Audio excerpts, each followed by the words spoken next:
Mankulam off road ട്രക്കിങ്ങിന് പോകുമ്പോൾ ഉള്ള ഒരു അതിൻ്റെ ഇടയിൽ നമുക്ക് കാണാൻ പറ്റുന്നൊരു അരുവിയാണ് കേട്ടോ അത്. ഡ്രൈവേഴ്സ് നമ്മളവിടെ നിർത്തി ഇങ്ങോട്ട് ഇറക്കി കാണിക്കാൻ തരും.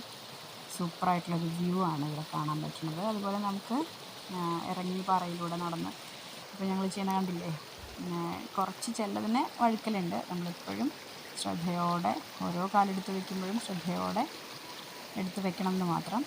കാര്യം ഇവിടെ ആഴമില്ല, പക്ഷെ നമ്മൾ തെന്നി വീണ് കഴിഞ്ഞാൽ തലയടിക്കുകയൊക്കെ ചെയ്യുന്നത് പാറയിലായിരിക്കും. അതുകൊണ്ട് ശ്രദ്ധയോടെ വേണം നമ്മൾ നടക്കാൻ. അവിടെ കുറച്ചങ്ങോട്ട് നീങ്ങിയിട്ട് ഒരു പരന്ന പാറയിൽ ഒരു ചെറിയ വീട് പോലെ കെട്ടിയത് പൊളിഞ്ഞ് കിടക്കുന്നൊരു ഭാഗമുണ്ട്. അവിടെ ഇവിടെ താമസിക്കുന്ന ആദിവാസികൾ ടൂറിസ്റ്റിന് വേണ്ടിയിട്ട് കപ്പയും ഇറച്ചിയൊക്കെ അവിടെ വെച്ചിട്ട് ഫ്രഷായിട്ട് അപ്പം ഉണ്ടാക്കി കൊടുക്കും. അതിന് വേണ്ടിയിട്ടുള്ള ഒരു ഏരിയ കൂടിയാണത്.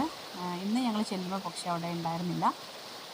ഞങ്ങൾ പോയിരുന്നത് മഹാനവമിയുടെ ഒരു ദിവസമാണ്. അപ്പോൾ അതുകൊണ്ടാണ് തോന്നുന്നു അവർ നോൺ വെജൊക്കെ ചെയ്തു തരില്ല എന്നാണ് പറഞ്ഞത്. എന്തായാലും ഒരു മസ്റ്റ് വാഷ് പ്ലേസാണ്. സുന്ദരമായ എന്ന് പറഞ്ഞാൽ അടിപൊളി ഒരു സ്ഥലം.